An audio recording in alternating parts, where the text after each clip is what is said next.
bukan kira-kira tapi kita melihat data ya. Jadi cabai ini tuh 1 kilo per pohon dalam waktu panen selama 8 bulan. Tapi alhamdulillah rata-rata kita standar harga itu selalu di atas 35.000, belum pernah di bawah itu. Ya kalau kali 35 aja kan udah 1,M.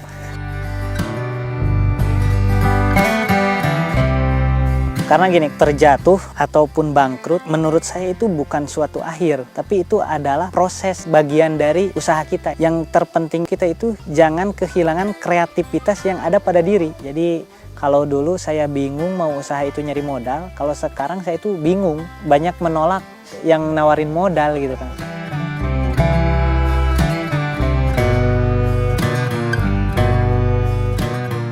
Assalamualaikum warahmatullahi wabarakatuh. Perkenalkan, nama saya Aji Siepi, asal dari Cineam, Tasikmalaya. Usia alhamdulillah 29 tahun. Pekerjaan sehari-hari bertani di 4 kabupaten kota yang ada di Jawa Barat. Alhamdulillah saya bertani di komoditas hortikultura, salah satunya yaitu cabai rawit dan juga hortikultura buah yaitu melon gitu.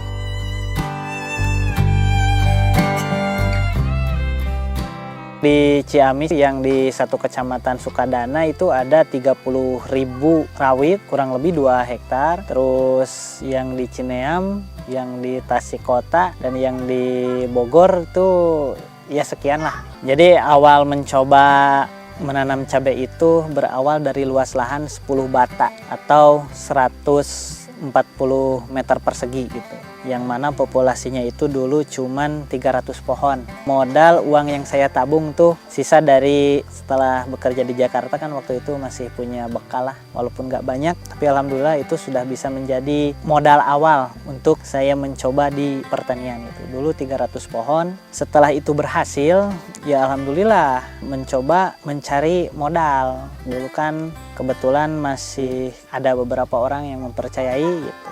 Nah cuman dari mendapatkan modal itu ternyata kita malah mendapatkan kegagalan dalam berbudidaya, karena memang yang pertama berhasil mungkin itu cuman kasih sayang Tuhan aja gitu. Tapi kan yang kedua, ketiga itu baru kita diperlihatkan, diuji istiqomah kita itu mau sampai mana gitu. Jadi mungkin pas awal saya diberi kemudahan, yang kedua karena saya dari awal itu memintanya untuk kekuatan, ya Tuhan memberikan saya halangan gitu untuk ditaklukkan. Alhamdulillah setelah beberapa kali kegagalan, ke-1, kedua, ketiga, alhamdulillah saya tidak ada lagi yang mempercaya dari modal gitu. Ya memang bukan suatu hal yang mudah untuk dilalui, tapi waktu itu qadarullah ketika saya sudah tidak bisa mendapatkan kepercayaan dari orang, tapi doa tetap terus terpanjatkan. Waktu itu kurang lebih 3 minggu dari kegagalan terakhir tuh saya ditelepon sama bos saya yang waktu kerja di Jakarta. Waktu itu dia nelpon pengen berinvestasi. Saya juga waktu itu menjawabnya dengan pesimis.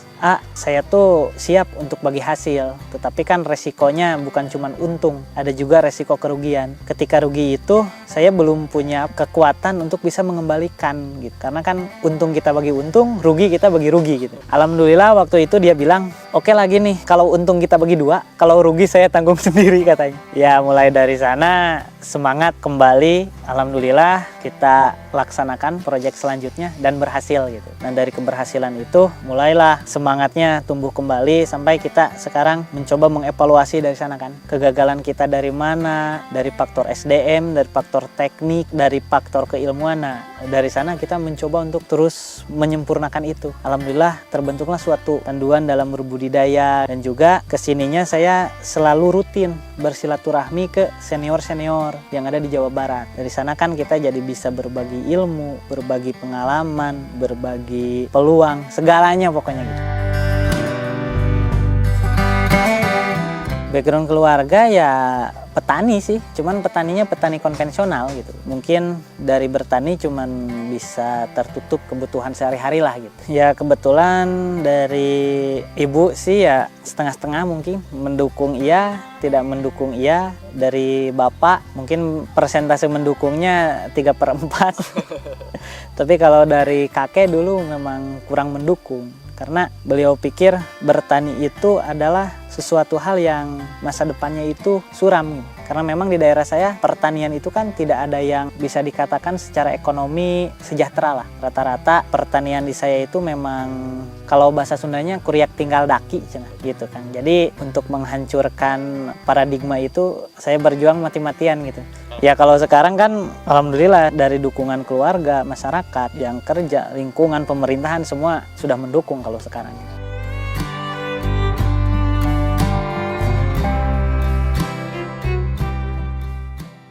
Kebetulan dulu pas keluar SMK ya di 2013 saya mencoba bekerja di salah satu mall di Denpasar, Bali. Dulu itu menjadi seorang kasir. Di tahun berikutnya 2014 saya mencoba bekerja di kantor notaris di Jakarta Timur. Ada sesuatu yang mungkin yang tidak bisa merasakan kebahagiaan dalam bekerja gitu. Ya setelah berpikir ya mungkin basic saya tuh adanya ketika senang itu dengan alam, ketika dengan tanaman, dengan hewan. Di 2014 itu saya sudahlah kembali ke kampung, mencoba belajar bertani karena memang tidak mempunyai basic pertanian sedikit pun gitu. Walaupun awalnya begitu sangat susah untuk mencari informasi tentang budidaya itu, ya alhamdulillah ada beberapa senior-senior yang saya temui yang memberikan bimbingan. Mungkin itu adalah cikal bakal awal saya terjun di dunia pertanian itu gitu. Karena sekolah pun tuh SMK terakhir itu jurusannya tuh di marketing, di pemasaran. Karena mungkin keinginan yang kuat aja gitu kan. Dan juga istiqomah dalam berusaha gitu.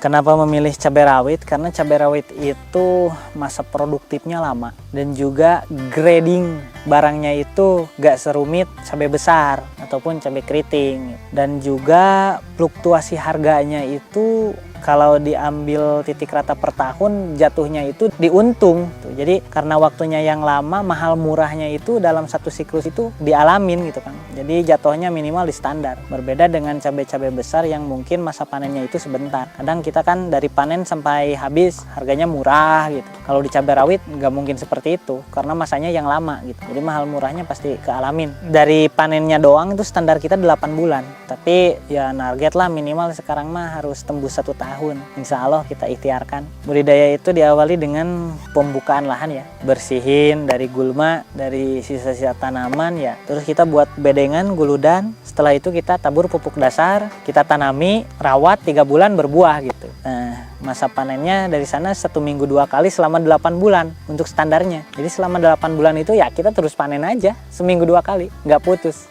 Gitu kan kalau cabai rawit ya.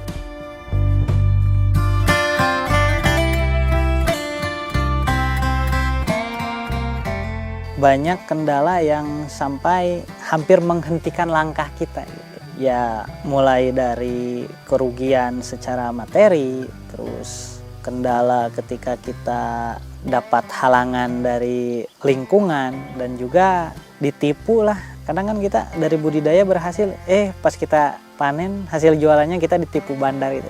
Sering itu juga gitu. Tapi dari kegagalan-kegagalan itu kan sekarang kita punya evaluasi yang menjadikan kita itu lebih berhati-hati gitu. Kalau sekarang alhamdulillah sih sudah dapat alur, mulai dari budidaya, pemasaran, sekarang alurnya udah dapat gitu kan. Kalau celah kita masih ada karena kita juga masih banyak kekurangan, tapi alhamdulillah dari kegagalan yang sudah dilalui minimal kita tidak mengulanginya lagi gitu. Corona kemarin ketika hasil panen kurang bagus, harga sangat jauh di bawah BEP, terus kita bergelut dengan kebutuhan ekonomi sehari-hari gitu. Ya mungkin corona kemarin tahun 2020 itu titik terendah bagi saya gitu. Ketika semuanya hilang, tapi alhamdulillah selalu saja ada penolong di balik itu semua gitu. Banyak energi, banyak pikiran, banyak materi yang tersedot habis. Karena gini Kang, terjatuh ataupun bangkrut menurut saya itu bukan suatu akhir, tapi itu adalah proses bagian dari usaha kita gitu. Yang terpenting kita itu jangan kehilangan kreativitas yang ada pada diri. Karena kekayaan sesungguhnya itu adalah kekayaan kreativitas yang ada pada dalam diri. Jadi ketika kreativitas itu hilang, ya sudah hilang. Tetapi selama kreativitas kaya dalam diri itu masih ada, sepahit apapun, di bawah titik terendah pun kita tidak akan lama untuk bisa bangkit lagi. Karena kan di budidaya itu bukan cuma sekedar teknik dari pupuk ataupun nutrisi yang kita berikan. Tetapi ternyata setelah usaha kita di scale up, dari mulai SDM, dari mulai cash flow, ternyata itu pengaruhnya banyak gitu Kang. Ya, jadi kita evaluasi dari total, dari teknik, dari SDM, dari budidaya, dan mungkin juga dari masalah bisa memahami bahasa tanaman itu sendiri gitu. Karena kan tanaman ini punya kemauan, mereka ada maunya, cuman mereka gak bisa berbicara gitu. Jadi ketika kita bisa memahami apa yang mereka inginkan, apa yang mereka mau, ya disitulah menurut saya keberhasilan seorang petani gitu.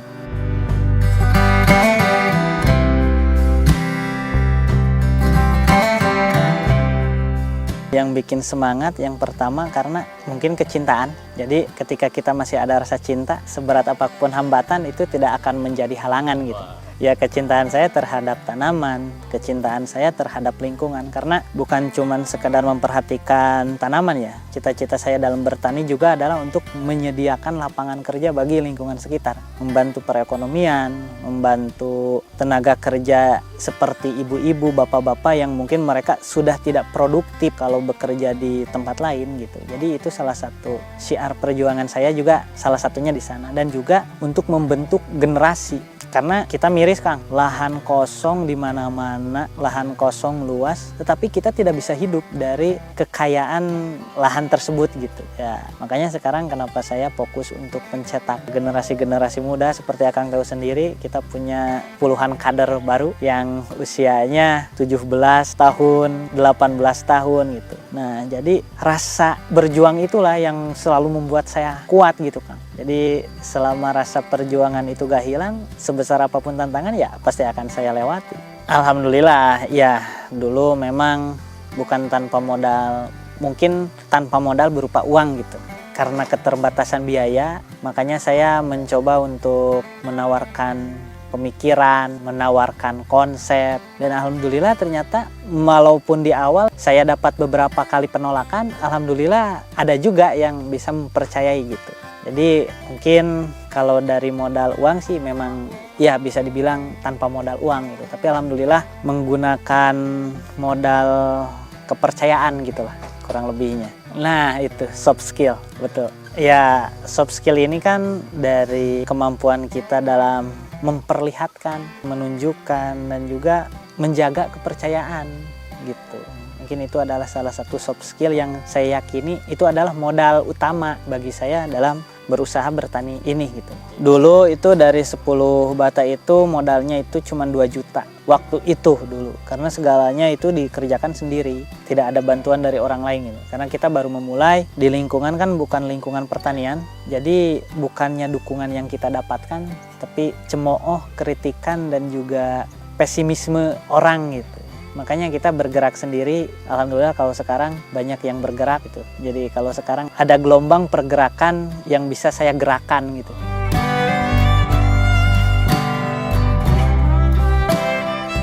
Kalau untuk modal awal tuh 10.000 per pohon. Jadi dari 2 hektar ini alhamdulillah kita udah habis 300 sampai panen. Ya dari panen pertama perawatan sampai habis itu kisaran di 200. Jadi modal total sekitar 500-an lah dari 2 hektar ini sampai akhir gitu kan. Bukan kira-kira tapi kita melihat data ya. Jadi cabai ini tuh per pohonnya itu rata-rata 1 kilo produksinya. Untuk cabai rawit jenis varietasnya Ori 212 ini. Itu rata-rata dari data kita beberapa tahun ke belakang itu kita dapat tonase di 1 kilo per pohon. Jadi untuk luasan 35.000 ini ya kita ambil standarnya aja 30 ton dalam waktu panen selama 8 bulan. Ya kalau harga tinggal dikalikan sendiri, kalau harga 50, kalau harga 80 gitu.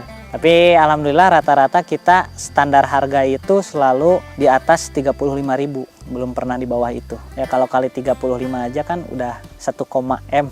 Sangat menjanjikan sekali. Bisa dihitung sendiri lah. Nanti buat teman-teman yang mau menghitung ya, yang nonton video ini silakan ambil kalkulator. Jadi angkanya dari 2 hektar ini 30.000 kilogram. Ya dikali harga 40.000 aja deh. Jangan yang 100.000.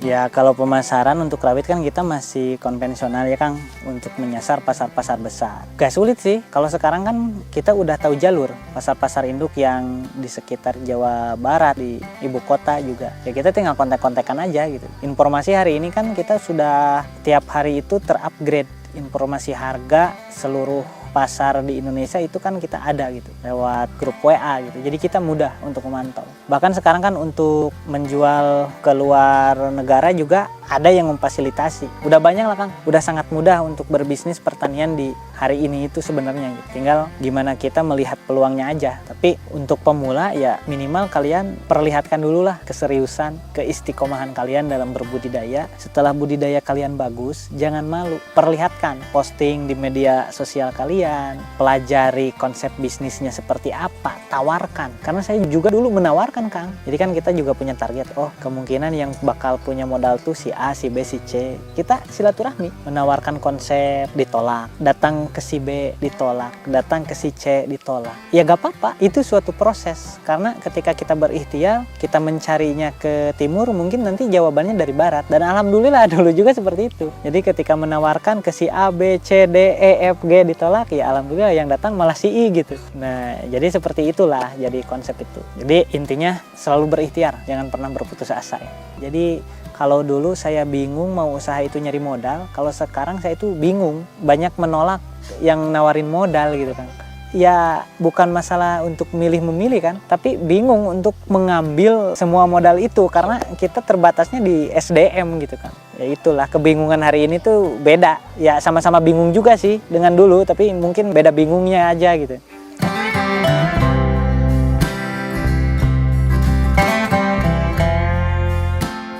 Ya tipsnya itu menurut versi saya, karena kan petani juga punya versi masing-masing gitu ya Kang.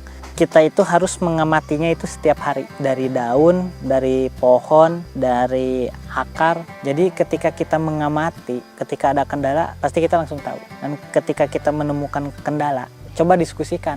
Sekarang kan banyak, ada grup di FB, ada grup di WA. Kita konsultasikan kepada senior-senior kita. Kita potret, foto, Pak, Bu, tanaman saya ada yang ini, ada yang aneh. Apa ya? Mungkin dengan hal sesederhana itu nanti kita akan dapat jawaban. Karena langkah saya juga gitu. Ketika menemukan sesuatu hal yang menurut saya tidak normal, kita langsung memotretnya, menanyakan kepada senior.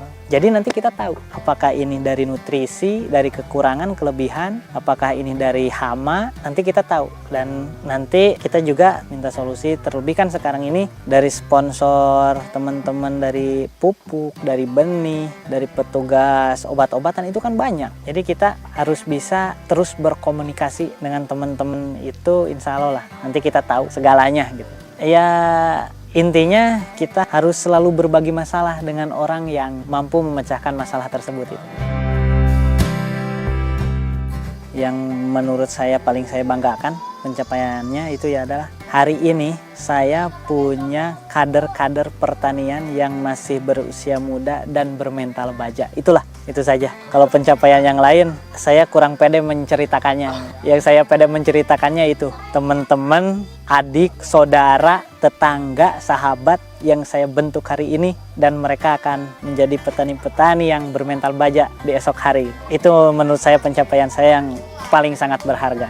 Sebenarnya bukan masalah angka sih Kang. Sedikit juga kalau berkualitas gak jadi masalah. Karena Bung Karno juga cuma butuh 10 pemuda untuk mengguncangkan dunia gitu. Jadi walaupun sedikit, tapi yang pentingnya itu adalah dari kualitas karakter, kualitas mental, kualitas pemikiran petani-petani muda itu. Kita cobalah guncangkan Indonesia dari pertanian. Ya harapan saya untuk negara Indonesia ini, kita sebagai generasi muda harus menjadi garda terdepan. Kita harus tunjukkan kualitas, kita harus tunjukkan mental, karakter, dan sikap bahwa negara kita itu layak diperhitungkan dari segi pertaniannya. Mungkin seperti itulah.